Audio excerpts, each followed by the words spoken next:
네, 이번 시간에는 데이터를 어떤 방식으로 해석해야 되는지, 경영학과에서 이 데이터를 다뤄야 되는 맥락상의 이유는 무엇인지에 대해서 좀 더 논의를 해보겠습니다. 네, 데이터 분석이라고 하면 저희가 생각하는 데이터 분석은 사회의 도처에 혹은 웹상에 혹은 기업 안에 있는 데이터들을 분석하는 일로 생각합니다. 실제로 데이터를 분석할 때는요, 상당히 아이디어가 되게 중요합니다. 예를 들어서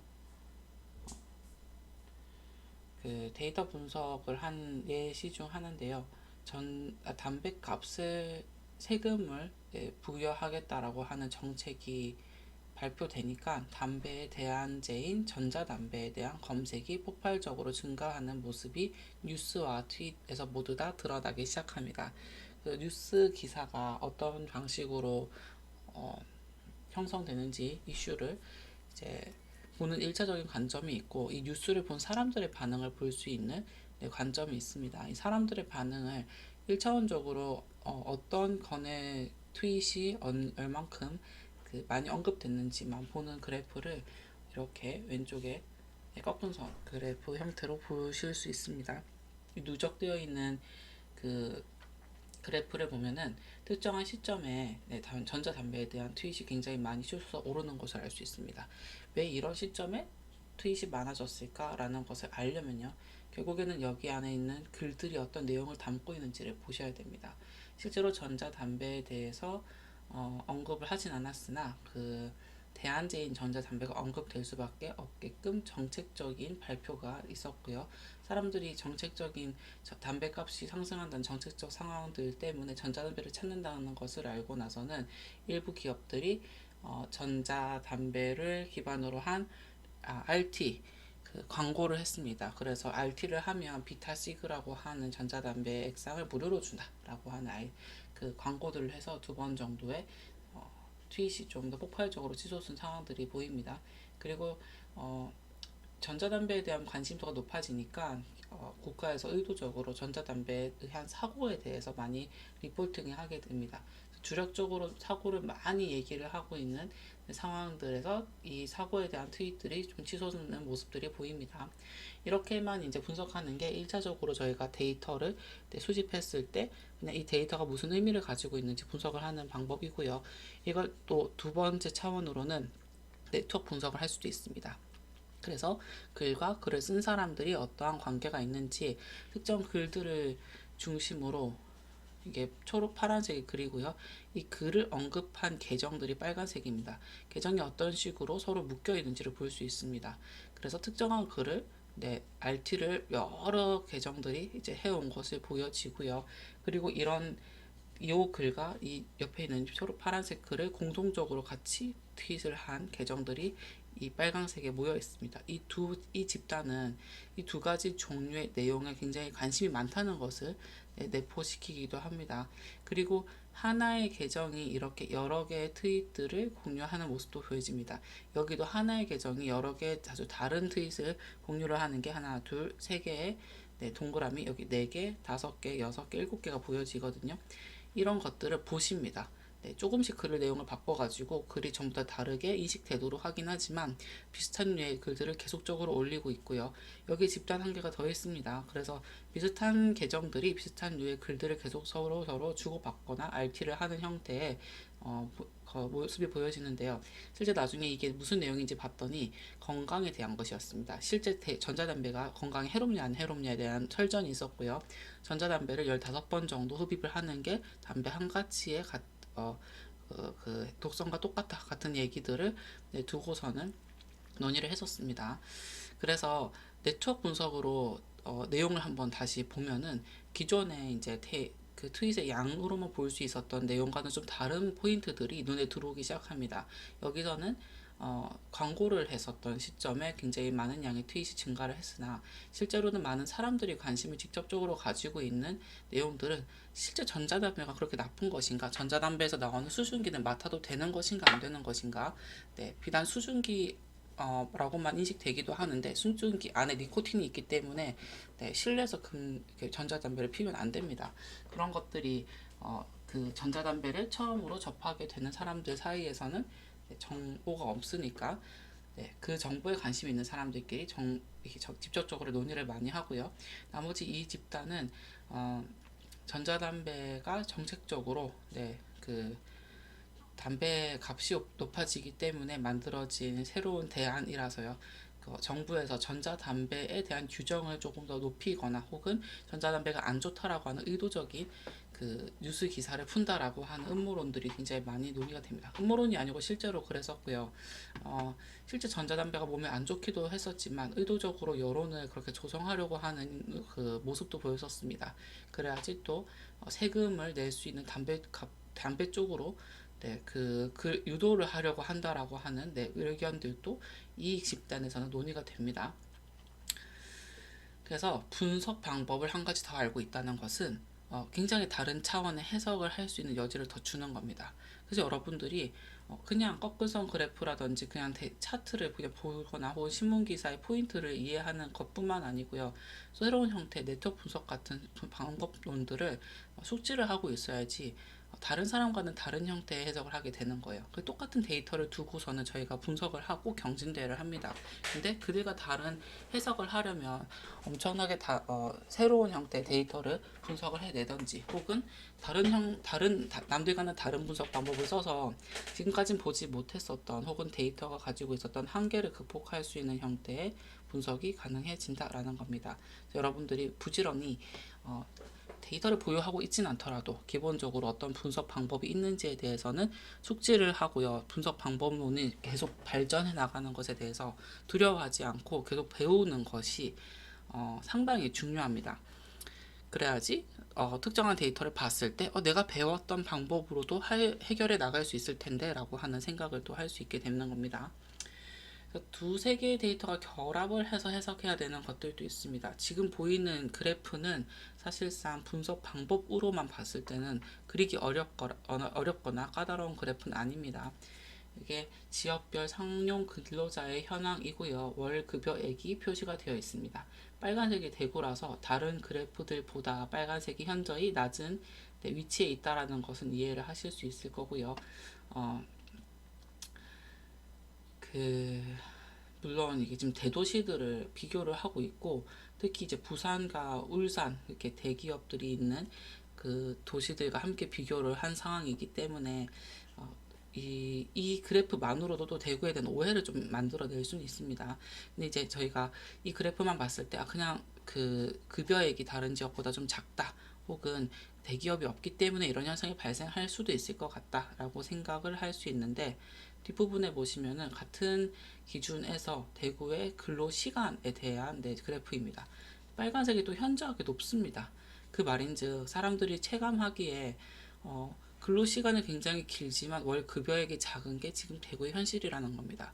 이 한 가지만을 봤을 때는 다른 데보다 돈이 좀 작게 받아 주는 것 같은데 또 서울에 살지 않기 때문에 지역에 있기 때문에 뭐 그렇게 물가가 높지 않다는 것을 고려를 해서 이 정도면 괜찮을 수도 있겠다라고 안일한 판단을 할 수 있다면은 그렇지 않다. 이 그래프랑 같이 대입을 해서 보라. 총 근로시간이 상당히 긴데 그거에 비해서는 월 급여액이 작으니까 노동자들이 느끼기에 굉장히 일은 많이 하고 돈은 적게 받는 것 같은 느낌을 받지 않겠냐라는 논리 구조가 형성되게 됩니다. 물론 이 그래프에 대해서 반박을 할 수 있는 다양한 형태의 그 기준들이 또 필요하기도 합니다. 직종에 따라서 굉장히 달라지기도 하고요. 특히 서울 쪽이 이제 총 근로 시간이 적다라고 하는 것이 무엇을 의미하는지는 5인 이상의 그냥 지역 상용 근로자만을 기준으로 해서 얘기를 할 수는 없을 것 같습니다. 그래서 이 그래프를 기반으로 해서 의사결정을 하게 된다면은 물론 앞에 있는 그래프랑 결합을 해서 내용을 해석을 해내야 되고요. 이렇게 한 가지의 포인트 뷰만 사용을 했을 때는 절름발이 형태의 해석이 가능할 수밖에 없다라는 점. 그래서 데이터를 볼 때는 한 개 분석해놓고 결과 잘 나왔네 끝 이게 아니고요. 굉장히 많은 각도에서 다양한 분석을 해 두셔야 됩니다. 그래야지 조금 더 정확한 현실을 직시할 수 있는 그 해석이 나오기 때문입니다. 이런 상황에서는요, 이거는 이제 2018년에 그 뉴스 기사에 나왔었던 게 제 눈에 딱 들어왔어가지고 캡처를 해뒀던 건데, 지금까지도 굉장히 잘 우려먹고 있는 좋은 기사입니다. 왜냐면 이 그림만 딱 봤을 때는 대구시 교통사고 현황이라고 하는 제목의 기사였고요. 그때 데이터 분석이 조금 막 시작됐을 때쯤이었습니다. 대구시에서도 대구시 내에 있는 데이터들을 어떤 방식으로 활용할까에 대한 고민을 하고 있었기 때문에 그 도로교통과에서 이제 이런 데이터를 분석을 했고요. 특정한 지점에 굉장히 교통사고가 몰려있다라는 결과를 이렇게 도식화해서 보여지게 됩니다. 이 그림을 보고서 정책을 결정하는 제3의 정책 결정하는 부서가 있다라고 하면은 이 부분에 있어서 어떤 의사 결정을 하겠습니까? 첫 번째로는 이 구간에 교통사고가 많이 발생하는 구간이니까 조심하라라고 하는 팻말을 걸어둘 수가 있고요. 혹은 밑에 까칠까칠한 그 도로 길을 만들어 비금으로 만들어낼 수도 있고, 혹은 특정 구간 속도를 줄일 수 있도록 세팅을 할 수도 있습니다. 그 다양한 형태의 그 정책적인 실질적인 접근이 가능한데, 실제로 이 도로에 직접 살고 있는 사람의 얘기를 들어봤더니 이 도로 주변에서 교통사고가 났으면 이 도로 상점에 계신 분들은 어젯밤에 여기에 누가 사고가 났다더라 라고 하는 정보를 이렇게 금방 들을 거지 않습니까? 그 사람들이 만약 이 지도를 봤을 때 여기 지금 펜발이 필요한 게 아닙니다. 이런 대답을 할 수 있어요. 제발 돈을 그런 식으로 이상한 곳에 쓰지 마십시오. 여기에서 펜발이 필요한 게 아니고 여기서 실제 교통사고 났던 사람이 누구냐 하면, 이렇게 나이가 많은 심폐지를 줍는 분들이 새벽 3시쯤에 다니시다가 몸이 안 보이니까, 그 모습이 안 보이니까 교통사고가 났던 겁니다. 그래서 이 데이터에 대해서 점으로 찍고 하는 그 지도를 사용했다 이런 거에 심취해 있으면요, 실제로 어떤 사람들이 왜 교통사고가 났었고 어떤 정책적 접근을 해야 되는지에 대해서는 저희가 고려를 하지 못합니다. 근데 데이터를 볼 때 이렇게 지역적인 위치만 볼 것이 아니고 대상자가 나이대는 어땠는지, 시간대는 어땠는지, 그리고 그 나이대, 그 시간대에 돌아다니시는 분들이 어떤 상황의 사람들인지에 대해서 알면 이제 이런 정보가 기록되어 있지 않는 거예요. 그래서 실제로 그 필드에 나가서 정보를 얻으셔야 되는 거예요. 지난 2025년에 있었던, 2025년 4월에 있었던 그 교통사고 현장에 대해서 들으신 바가 있습니까? 라고 해서 조사를 하면은, 그 폐지 주시던 노인분이었다고 얘기를 들었다. 2달 전에도 비슷한 분이 또 여기서 교통사고를 당했었는데, 우측으로 코너를 돌자마자 그런 분들이 딱 지나가시기 때문에, 특히 이 우측 코너에 폐지가 많이 놓여져 있기 때문에 비속적으로 사고가 발생하는 것 같다라고 하는 얘기를 들으실 수 있어요. 그래서 데이터가 불충분하기 때문에 이러한 해석이 불가능할 수도 있고요. 혹은 이까지 데이터를 볼 생각을 아예 하지 않았기 때문에 데이터를 놓칠 수도 있습니다. 그러면 이런 분들이 실제로 교통사고가 나는 대상이라고 하면요, 저희가 정책적으로 해줘야 되는 것들이 완전 바뀝니다. 리어카를 하나 드리면서 리어카에 완전히 사람들이 밤에도 잘 볼 수 있게 LED 판 같은 것들을 둘러드리는 형태의 저희가 그 지원을 해드리는 것도 방법이 되는 거죠.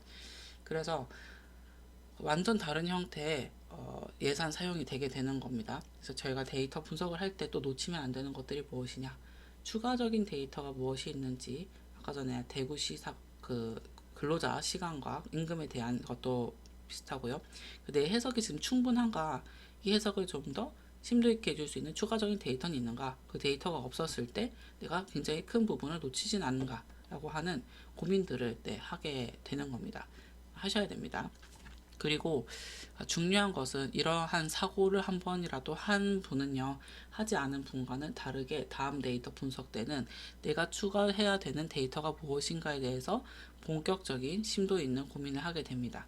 그래서 사고력을 가진다라고 하는 것은 처음 한 번이라도 끝까지 사고하는 것들을 훈련하는 것이라고 보면 될 것 같고요.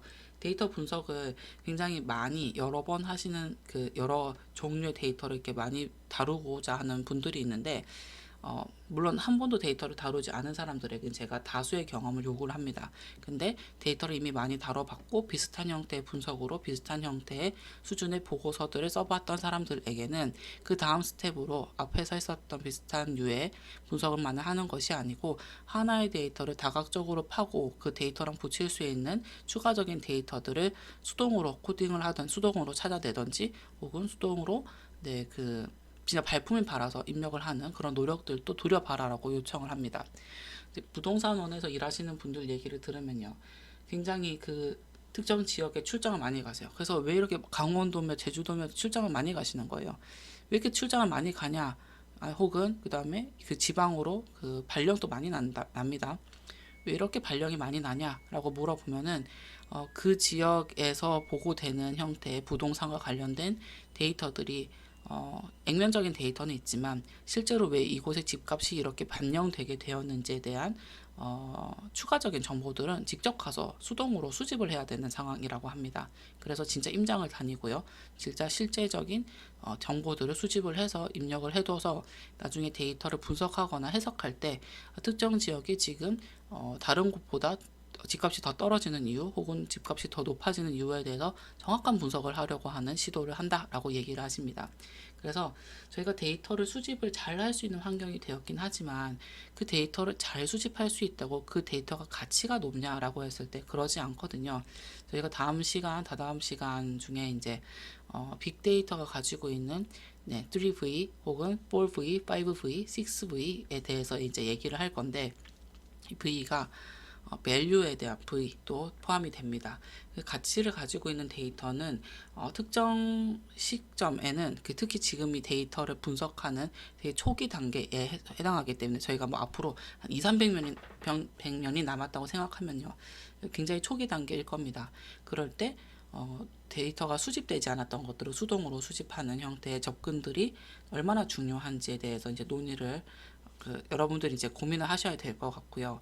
그리고 시청에서도 그렇고 그리고 일부 기관에서도 사람들에게 직접적으로 데이터를 수집을 해와라. 그러면 그만큼 봉사 시간을 채워주겠다라고 해서 데이터를 공개해보고 활용을 해보니까 결과적으로는 전혀 조정되어 있지 않은 형태의 데이터들이 핵심 데이터라는 것을 깨닫게 되는 거예요. 그래서 데이터를 수동으로 수집을 하고 그 사람들이 직접 발품을 팔아서 수집한 데이터를 기반으로 기존에 분석을 했었던 것과는 다른 분석을 해보고 다른 해석을 해보려고 하는 시도들을 지금 시도를 하고 있습니다.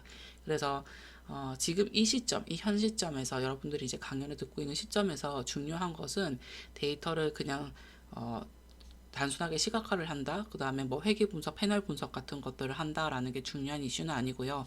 지금은 어떤 데이터가 진짜로 밸류, 가치를 가지고 있는지 그 데이터가 웹에서 그냥 막 빨리 모이는 그런 빅데이터의 특성을 가지고 있는 것인지 빅데이터 같은 특성을 가지고 있지 않다면 발품을 팔아서 직접적으로 얻어야 된다면은 충분히 발품을 팔 만한 가치가 있다면은 이제 그러자라는 의사결정을 하게 됩니다. 그래서 슬로우 데이터여도 가치가 있으면은 수집을 하러 가자라고 하는 게 지금의 기조가 되었습니다.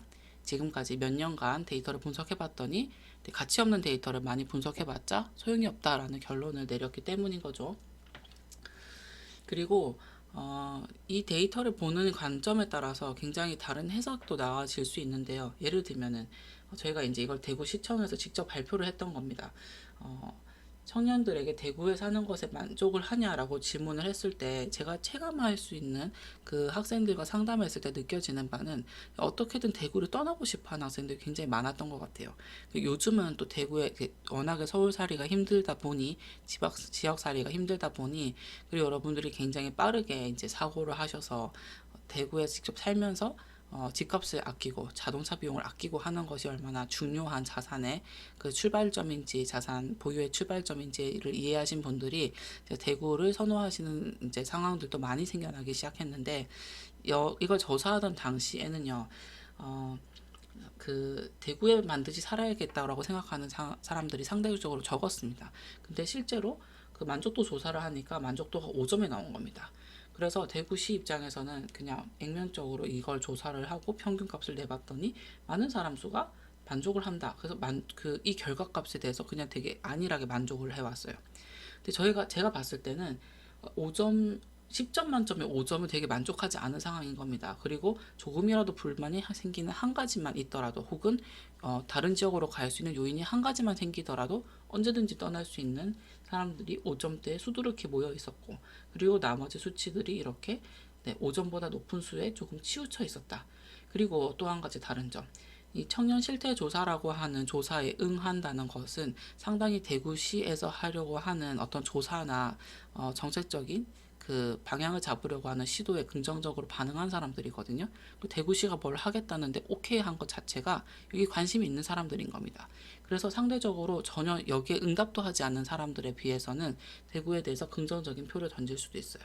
제가 이렇게 신랄하게 데이터에 대해서 얘기를 해볼 수 있어야 되고요. 실제 그 연령별로 삶의 만족도를 조사를 하는 결과를 봤더니 나이대가 진짜 조금 많이 있는 사람들, 이 사람들이 지역에서 이제 결혼을 해서 안정적인 주거 환경을 가지고서는 만족하며 살아야 되는데 2층이 상당히 얕았다. 그리고 대구를 이제 처음 정착하려고 하는 학생들이 이 파란색 층인데 이 층도 상대적으로 작은 편에 속했습니다. 그래서 이렇게 이제 그 실질적으로 좀 더 정확한 조사를 하려면 나이대들도 굉장히 이분하게 좀 비슷하게 맞춰야 되는 거고요.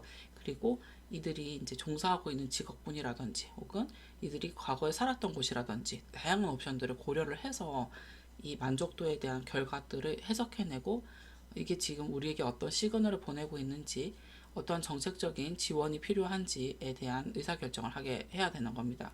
그래서 설문조사로 데이터를 직접 이렇게 아까 말씀드린 것처럼 사람들에게 한 명 한 명 묻고 직접 가서 한 땀 한 땀 조사하는 시도들이 있긴 하지만 그렇게 어렵게 조사된 정보들을 그냥 평균값을 낸다든지 그냥 그래프만 그리고 끝내버리는 경우도 되게 많아요. 왜 그런 답을 했는지에 대해서 다시 한 번 더 재질문을 해서 그 답의 의미에 대해서 또 찾아 들어가는 그 방법론이 필요합니다. 방법들이 필요합니다. 그래서 과거에 이전에는 머니볼처럼 정말 수치 데이터만 가지고서는 분석을 했었던 시절이 있었으면은 이제는 다시 이 수치가 가지고 있는 의미가 무엇인지 수동으로 수치를 수집하는 첫 번째 그 지금 상황들이 있다고 했었고요. 또 역으로 질적 연구 방법론인 인터뷰를 직접을 해서 왜 이렇게 대답했는지 이게 실제로 너의 의도를 반영한 데이터가 맞는지에 대해서도 다시 재점검을 하는 시기가 지금이라고 보시면 될 것 같아요. 연구를 하는 연구자들 사이에서도 양적 방법론으로 데이터로 이렇게 막 분석을 하는 시대는 약간 지나갔습니다. 이 데이터로 분석한 게 실제 실험을 했더니 혹은 실제 인터뷰를 했더니 진짜 그들의 의도대로 지금 결과가 나온 게 맞는지를 확인하는 작업들이 반드시 들어가야 되는 게 지금 현 시대이고요.